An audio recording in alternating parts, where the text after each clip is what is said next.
कारुवाकी है कौन? इनका नाम बहुत कम सुनने को मिलता है हिस्ट्री में।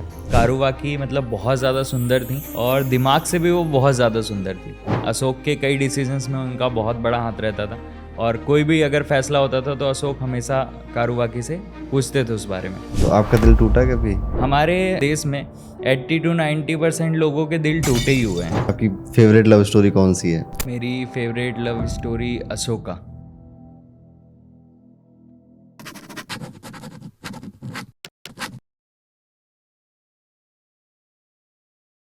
Vipin ji, the astronomer Pandit show में आपका बहुत बहुत स्वागत है। Thank you. और जैसा कि आपके इंस्टाग्राम पे देखा है, आप पोइट्री बड़ी अच्छी करते हैं, तो सब खुद ही लिखते हैं आप?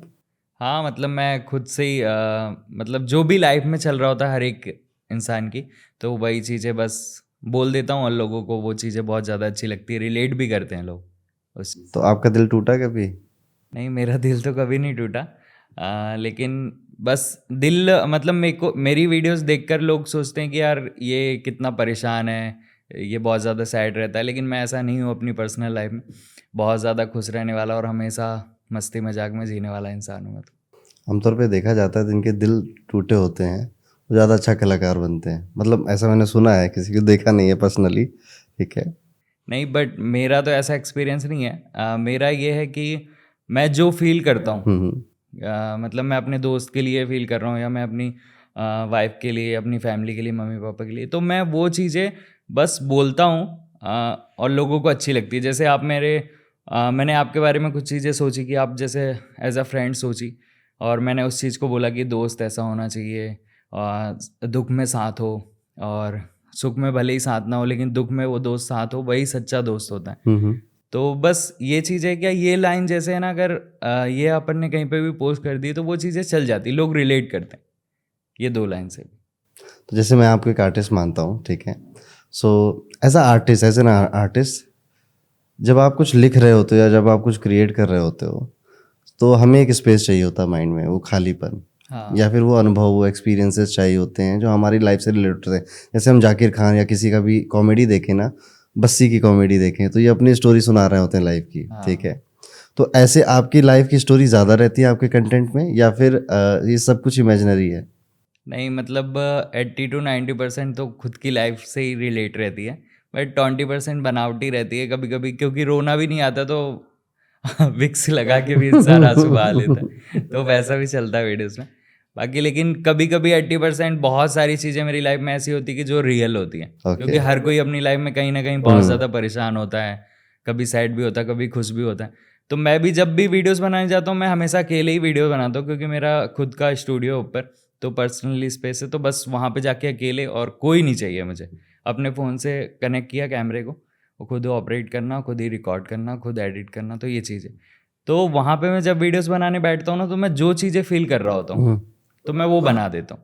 और अभी बीच में थोड़ा सा कंटेंट चेंज किया था, तो वो चीज़ नहीं, तो मैं शुरू से बस लव, पोइट्रीज, दोस्तों के लिए, फैमिली के लिए, बस यही वीडियोस बनाई है। कहते हैं ना कि जब बात दिल से निकलती है तो दिल तक पहुंचती है। हाँ, तो बस वही जो मैं फील करता हूँ ना, लोगों को भी ऐसा लगता है कि नहीं, कहीं ना कहीं सबके साथ वैसी चीज़ें हो ही रही होती, क्योंकि हमारे मतलब देश में 80 to 90% लोगों के दिल टूटे ही हुए हैं। कहीं ना कहीं कोई छोड़ गया, कहीं कोई कहीं रो रहा है, कोई फैमिली से परेशान है, तो हर किसी का कुछ ना कुछ लाइफ में चल ही रहा होता है, तो वो रिलेट कर लेते हैं उस चीज़ से।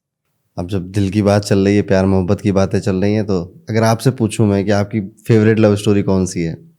मेरी favourite love story Ashoka. Ashoka की? हाँ। ये तो हिस्ट्री का कैरेक्टर है। हाँ, तो मतलब एक वो राजा जो थे, मतलब एक बहुत ज़्यादा अत्याचार करने वाले थे। उनकी लाइफ में वो फैमिली बैकग्राउंड से भी बहुत अत्याचारी थे, और फिर वो भी, उन्होंने भी मतलब बहुत अत्याचार करे लोगों के ऊपर, और बहुत अखंड भारत में मतलब उन्होंने एक तरफा राज किया अपने लाइफ में। और जैसे कि आपने कहा कि आप लव स्टोरी पे बहुत सारी वीडियोस बनाते हैं, तो लव स्टोरी की बात है तो उनका एक बहुत बड़ा हृदय परिवर्तन का रीज़न ये भी था, जिसका नाम कारुवाकी था। तो उनसे उनकी मुलाकात हुई और उन्हें देखते हुए उनसे बहुत सारे वो आइडियाज़ लेने लग गए अपने राजपाट में भी, और जो भी फैसले होते थे उनसे रिलेटेड भी बातचीत में। तो वो भी एक बहुत बड़ा रीज़न था उनके हृदय परिवर्तन का, जब मतलब उनसे उनकी मुलाकात हुई और फिर डिसीजंस पे भी उनका कहीं ना कहीं वो उनसे बात करने लग गए उन चीज़ों के बारे में। तो जब उनसे उन्हें धीरे धीरे प्यार हो गया, और फिर उनकी ये एक लव स्टोरी थी जो बहुत ज़्यादा मतलब टर्निंग पॉइंट था उनकी लाइफ का, हृदय परिवर्तन का, कारुवाकी का। कारुवाकी का नाम वैसे हिस्ट्री में बहुत सुनने को नहीं मिलता। मतलब बहुत सारे लोग नहीं जानते इसके बारे में। हर किसी को यही पता है कि कलिंग युद्ध के बाद अशोक जो थे उनका हृदय परिवर्तन हो गया उन चीज़ों को देख के। लेकिन एक जो सबसे बड़ा दूसरा रीज़न है ये भी था कि क्योंकि हर किसी की लाइफ में जब एक लड़की आती है ना, बहुत सारे चेंजेस आते हैं। मतलब एक लड़की जब आपकी लाइफ में आएगी तो वो आपको बदल के रख देगी, आपके ड्रेसिंग सेंस को, आपके बात करने के तरीके को। लेकिन बाद में जब वो लड़की जाती है तो भी बहुत सारे चेंजेस आ जाते हैं, आदमी सैड हो जाता है, परेशान हो जाता है।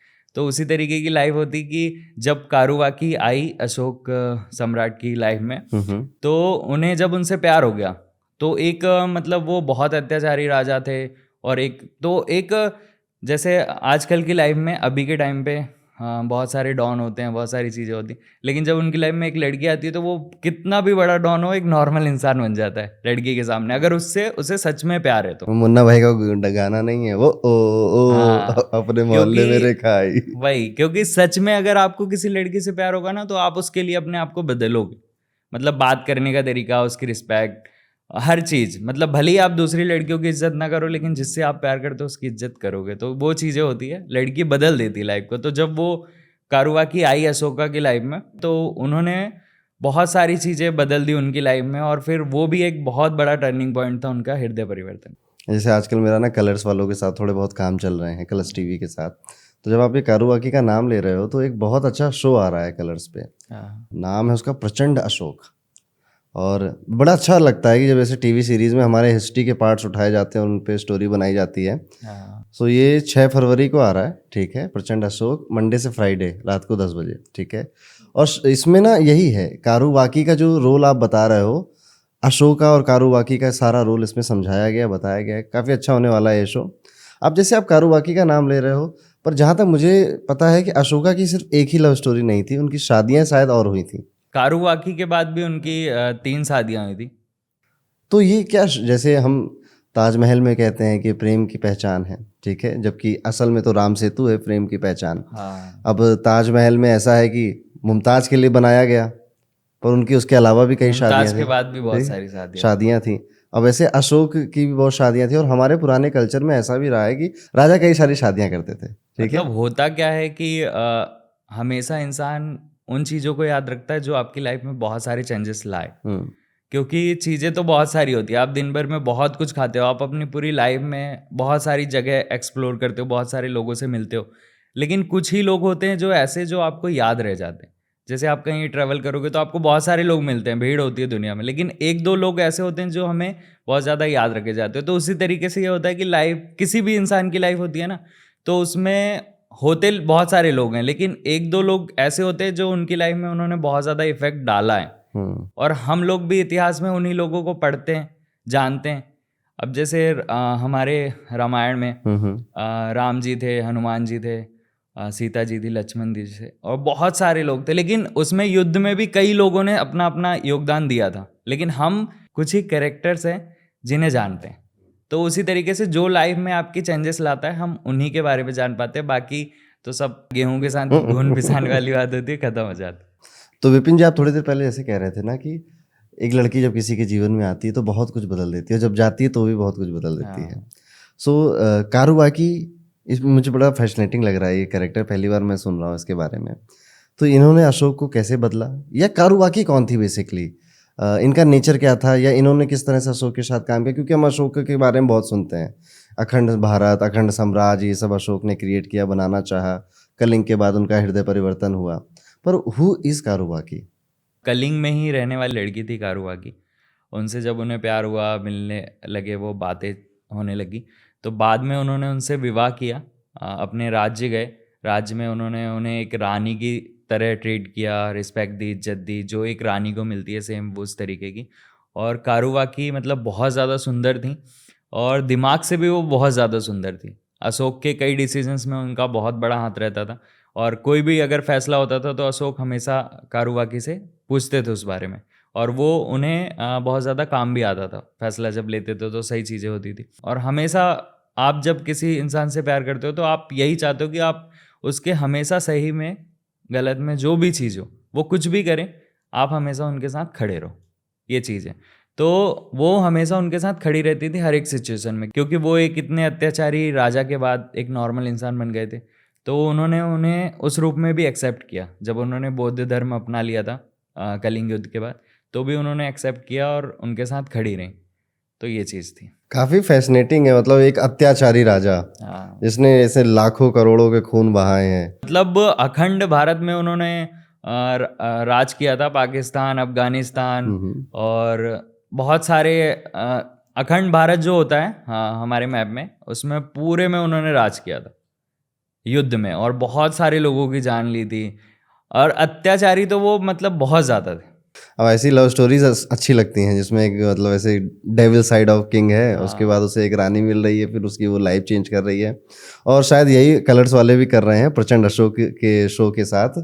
6 फरवरी को ये बड़ा अच्छा देखने के लिए रहेगा, 10 बजे से शुरू हो रहा है, आप भी देखना, ठीक हाँ, है। तो मतलब ये तो बहुत अच्छी चीज़ है, क्योंकि ये वाला जो पार्ट है अशोक का, ये कई लोगों को नहीं पता। हाँ, मतलब हम लोग कलिंग तक चीज़ें जानते हैं, अगर कभी भी होती। कलिंग युद्ध के बाद हृदय परिवर्तन हुआ, बौद्ध धर्म अपनाया उन्होंने, बौद्ध धर्म का अखंड भारत में प्रचार किया, कई लैंग्वेजेस में प्रचार किया था उन्होंने। और उनकी एक खास बात ये थी कि हर एक अलग अलग, जैसे हिंदुस्तान में प्रचार करना है तो हिंदी, और जैसे पाकिस्तान में करना है तो वहाँ की एक जो भाषा होती थी उससे करते थे प्रचार, अफगानिस्तान में करना है तो उससे करते थे। तो मतलब एक पर्टिकुलर लैंग्वेज में ही प्रचार करते थे वो, ऐसा। मतलब ये नहीं कि आपने हिंदी ही भाषा में हर जगह प्रचार कर दिया, क्योंकि आप अगर दूसरी एरिया के रह रहे हो, आपके इधर संस्कृत चलती है, तो आपको अगर मैं हिंदी में बात करूंगा तो आप नहीं समझ पाएंगे। तो ऐसी चीज़ें होती है। तो उनका एक ये बहुत बड़ा दिमाग। पॉलिटिशियंस भी आज के टाइम में ऐसे ही करते हैं। बहुत। वो जैसे मोदी जी हैं, वो कहीं किसी स्टेट में जाएंगे तो जैसे पंजाब जाएंगे पगड़ी पहन लेंगे, साउथ जाएंगे तो धोती पहन लेंगे, ठीक है। सो वही टैक्टिक है जो अशोक कर रहे हैं। पर आपने जैसे कहा ना अशोक बहुत अत्याचारी रहा है, तो जैसे हर इंसान का जो नेचर होता है वो कहीं ना कहीं उसी के बचपन से जुड़ा हुआ होता है। तो ऐसा ही अत्याचार का नेचर कैसे आया अशोक के अंदर? मतलब उनके जो पिताजी थे वो भी बहुत अत्याचारी राजा थे। ओके, और उनके बिंदुसार। पिता, हाँ, बिंदुसार। तो उनके जो पिताजी थे वो बचपन से ही उनको अशोक को पसंद नहीं करते थे, और उनके जो बड़े भाई थे अशोक के, उन्हें पसंद करते थे। ओके। बाद में जब क्या हुआ कि जब अशोक ने राजपाट संभाल लिया, तो जब इसकी बात पता चली बड़े भाई को, तो उन्होंने विद्रोह कर दिया। और जब विद्रोह किया तो फिर युद्ध हुआ, और युद्ध में उन्होंने अपने बड़े भाई को मार दिया। उसके बाद बाकी जो वो 100 भाई थे टोटल, और ये दूसरे नंबर के थे अशोक। फिर उन्होंने जब बड़े भाई को मारा, उसके बाद 98 जो बचे भाई थे उनको भी मार दिया उन्होंने। और उसके बाद उन्होंने अखंड भारत में युद्ध लड़े, कई जगह राज किए। और वहाँ जब वो युद्ध लड़ते थे उसमें से जो सैनिक बच जाते थे, उन्होंने एक ऐसी जगह बनाई थी, मतलब एरिया, वहाँ पे उन्होंने एक सेनापति उनका छोड़ रखा था। और वहाँ पे वो इतनी चीज़ें करते थे, मतलब अलग अलग तरीके से, 3rd डिग्री टॉर्चर टाइप का जो चीज़ें होती है, लोहे को पिघला के उसे पिलाना इंसानों को मारने के लिए, और या तो लोहे की जो जहाँ पिघलाते हैं उस भट्टी में डाल देना। मतलब ये चीज़ थी कि उनका ये था कि आप अगर उस एरिया में गए हो और मैंने ये सैनिक भेजे हैं, तो वो वहाँ से जिंदा वापस नहीं आने चाहिए। जो वहाँ रहता था उसे ये चीज़ें बोली जाती थी, ऐसा। तो इस तरीके से बहुत अत्याचारी थे वो। तो विपिन जी, जैसे आप बता रहे हो ना कि अशोक अत्याचारी था, एक उसमें उसके जो बचपन रहा है, उसके पिता के साथ उसके व्यवहार रहा है, उसका इन्फ्लुएंस रहा है। लेकिन हम अशोक को अशोक द ग्रेट भी बोलते हैं। हाँ, तो ये द ग्रेट क्यों बोल रहे हैं, और उसकी क्या ऐसी अचीवमेंट्स हैं जो कि लोगों को जाननी चाहिए? तो जो अशोक थे, मतलब वो अपनी लाइफ में इतने महान थे और इतने महान राजा थे। अखंड भारत में उन्होंने युद्ध किया और राज किया। तो जो पहले 3 लोगों को मतलब महान बोला गया, उसमें से एक अशोक थे। और अगर उनमें से वो जो 2 बचे हुए हैं, अगर वो आते अशोक के टाइम पे युद्ध लड़ने अखंड भारत में, तो वो शायद नहीं जीत पाते, क्योंकि अशोक इस लेवल के राजा थे, महान। अशोक के बारे में ये भी कहा जाता है कि अशोक ने धर्म को बहुत प्रोपोगेट किया, बहुत अलग अलग देशों तक धर्म को पहुंचाया। इवन जो आज इंडोनेशिया में, थाईलैंड में शिलाएं मिलती हैं बुद्धिज़्म की, वो अशोक ने यहाँ से बनवाकर, हाथियों में लदवाकर, नाव में लदवाकर वहाँ पर भेजी हैं। बहुत बड़ी बड़ी पाषाण शिलाएं हैं।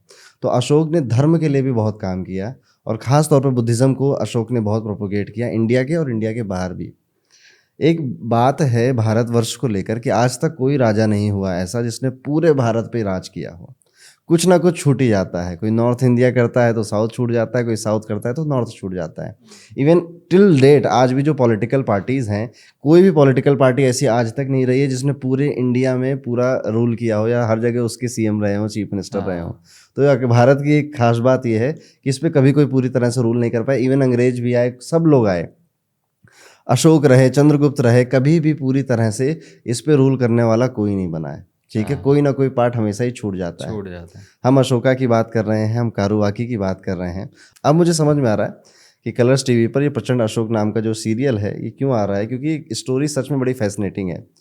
एक ऐसा राजा जिसका बचपन खराब रहा है, ठीक है, जवानी में वो अपनी राजगद्दी के लिए लड़ता है, उसके बाद उस एक ऐसा युद्ध लड़ता है जो आज से पहले कभी ना देखा गया ना देखा जाएगा।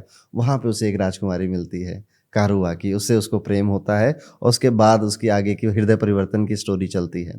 सो कलर्स का ये प्रचंड अशोक का जो एपिसोड है, सीरियल है, ये हम सबको ज़रूर देखना चाहिए। ये फ्राइडे को 6 फरवरी को 10 बजे से शुरू हो रहा है। अब कारुवाकी की बात हम थोड़ी और करना चाहेंगे, ठीक है, और उससे पहले मैं ये जानना चाहूँगा कि अशोक को अशोका द ग्रेट बोला जाता है, और ग्रेट के पीछे क्या रीज़न रहे हैं? इकोनॉमी रीज़न रही है कि उसकी पॉलिटिकल सोच रीज़न रही है? जब अशोक भारत में राज करते थे तो उस टाइम पे भारत की जो जीडीपी थी 31% थी। मतलब पूरी दुनिया में अगर 100 रुपये का प्रोडक्शन होता था तो 31 रुपये हमारे भारत से जाते थे। और ऐसा भी देखा गया है कि अशोक ना पॉलिटिकल बहुत स्ट्रांग थे। उन्हें पॉलिटिकल या पॉलिटिकल फिलॉसफी पढ़ने का बड़ा शौक हुआ करता था, और जिस वजह से उन्होंने जो अपनी सेना बनाई है, एक बार ये बड़ी प्रसिद्ध कथा है अशोक के बारे में कि एक बार अटैक हुआ था अशोक के साम्राज्य में। हाँ, तो उनका सेनापति आता है कि महाराज अटैक हो गया। तो वो नींद में थे, तो उन्होंने कहा कि वो डब्बे में वहाँ पे मैप रखा है, वो मैप फॉलो कर लो, सब ठीक हो जाएगा। हाँ, तो सेनापति जाता है, तो उन्होंने हर तरह के अटैक के लिए एक पहले से स्ट्रेटजी बना रही कि अगर रात में होगा, दिन में होगा, इधर से होगा, उधर से होगा, तो सबके लिए स्ट्रेटजी बना रखी थी कि क्या फॉलो करनी है। तो सेनापति वो लेकर गया, वो फॉलो करा और वो जीत गए। और ऐसे कई सारे अशोक के बारे में किस्से हैं कि वो पॉलिटिकली, इकोनॉमिकली हर तरह से सक्षम थे और अपने राज्य को, अपने देश को बचाने वाले थे। तभी उनको अशोका द ग्रेट बोला जाता है। हाँ, और उन्हें प्रचंड अशोक बोला जाता है। एक तरीके से ग्रेट इसलिए भी थे कि जब उन्होंने बौद्ध धर्म अपनाया था तो उन्होंने कभी भी अपनी जनता को फोर्स नहीं किया उस धर्म को अपनाने के लिए या उस धर्म के प्रचार के लिए। वो खुद मतलब एक राजा होने के नाते वो हर जगह पे प्रचार करते थे उस धर्म का, लेकिन उन्होंने कभी फोर्सफुली, क्योंकि वो एक राजा थे, चाहते तो ज़बरदस्ती भी अपनी जनता को बौद्ध धर्म अपनाने के लिए फोर्स कर सकते थे, लेकिन उन्होंने कभी भी अपनी जनता, अपनी प्रजा को ये चीज़ नहीं बोली कि आप बौद्ध धर्म अपनाओ, या किसी भी इंसान को फोर्स नहीं किया बौद्ध धर्म अपनाने के लिए। ये चीज़ भी बहुत ज़्यादा महान बनाती है। तो ये जो एक बहुत बड़ा चेंजेस था, जो मतलब इतना सरल और इतना शांत उन्हें बनाने में कारुवाकी जो थी, वो जब उनकी लाइफ में आई तो उसने उन्हें इतना ज़्यादा चेंज कर दिया कि एक इतना खूंखार राजा, खतरनाक राजा, चाहता तो वो बौद्ध धर्म अगर उसने अपनाया तो वो चाहता तो सबको बोलता कि भैया मैंने अपनाया, आपको भी अपनाना पड़ेगा, फोर्स करता। इतना टॉर्चर जब वो पहले करता था तो कितना टॉर्चर करके वो अपनवा सकता था बौद्ध धर्म के सब लोगों को, अपनी जनता को। लेकिन कारुवाकी से जब उन्हें प्रेम हुआ तो उस लड़की ने, जब वो राजा की लाइफ में जब आई, जैसे कोई भी लड़की आती है तो जब वो आती है तो बहुत सारे चेंजेस ला देती है लाइफ में। तो वही जब कारुवाकी आई अशोक की लाइफ में, तो कारुवाकी ने बहुत सारे चेंजेस ला दिए अशोक की लाइफ में। उन्होंने एक वो जो उनका गलत वाला पार्ट था उसे पूरा मिटाकर और एक सही इंसान लाकर खड़ा कर दिया सबके सामने। कलिंग युद्ध जो हुआ था उसमें जो मतलब क्रूरता हुई थी और कई लोग मतलब ख़त्म हो गए थे, और वो जो हृदय परिवर्तन हुआ था अशोक का, वो लाशें देख के, वो खून से सनी मिट्टी देखकर। तो अगर उस चीज़ के बारे में और ज़्यादा डीप से जानना है तो आप कलर्स पर जो शो आ रहा है प्रचंड अशोक, तो उसे देखिए। उसमें आपको कारुवाकी और जो अशोक की प्रेम कहानी है उसके बारे में बहुत डीप से जानने के लिए मिलेगा, और जो हृदय परिवर्तन किस तरीके से कारुवाकी ने अशोक का किया वो भी आपको अच्छे से समझ में आ जाएगा। अब राजा अशोक एज अ रूलर, मैंने बताया ना कि फाइनेंशियली, इकोनॉमिकली, पॉलिटिकली हर तरह से बड़े सक्षम थे। इवन अगर इनको रिलीजियसली भी देखा जाए तो इन्होंने धर्म का प्रचार बहुत किया है। इसलिए आप जगह जगह पर देखोगे कि जो धम्मपद स्तूप है ये जगह जगह पे मिलते हैं, जो बताते हैं कि एक राजा था जिसका नाम अशोक था। और आज भी दिल्ली में अशोक का स्तंभ है, और जो इंडिया का फ्लैग हम देखते हैं उसमें जो चक्र बना है वो भी अशोक से ही लिया गया है, इसलिए उसे अशोक चक्र बोलते हैं। तो ये अशोक का जो एक प्रभाव रहा है भारतवर्ष के ऊपर वो अतुलनीय रहा है। जैसे कि अशोक और कारुवाकी के बारे में, प्रेम कहानी के बारे में बहुत सारी चीज़ें बातें की हमने आज। तो इसके बारे में जो शो आ रहा है प्रचंड अशोक कलर्स पर, तो वो सबको देखना चाहिए। और हम सब लोगों को, मैं तो यही चीज़ कहता हूँ, हर एक इंसान से कहता हूँ कि हम हर एक इंसान को हमारे इतिहास के बारे में, जो हमारे देवी देवता हैं, हमारे जो राजा थे महान महान, जिन्होंने हमारे देश के लिए, हमारे धर्म के लिए बहुत सारी चीज़ें की, तो हमें हमेशा उन इतिहासों को याद रखना चाहिए, पढ़ना चाहिए, उनके बारे में ज़्यादा से ज़्यादा चीज़ें जाननी चाहिए, क्योंकि वो चीज़ें बताती है कि उन लोगों ने कितना संघर्ष किया, तब आप अच्छे से सर्वाइव पा रहे हो अपनी आज की लाइफ में। Thank you so much Vipin ji, Arun Pandit show में आने के लिए। आपने अशोक, कारुवाकी और प्रचंड अशोक जैसी कई सारी चीज़ें हमें बताई हैं। आई होप कई सारे लोगों को अशोक की ये बातें पहली बार पता चल रही होंगी। थैंक यू सो मच हमारे शो पे आने के लिए। थैंक यू सो मच आपका भी हमें बुलाने के लिए। राधे राधे। राधे राधे।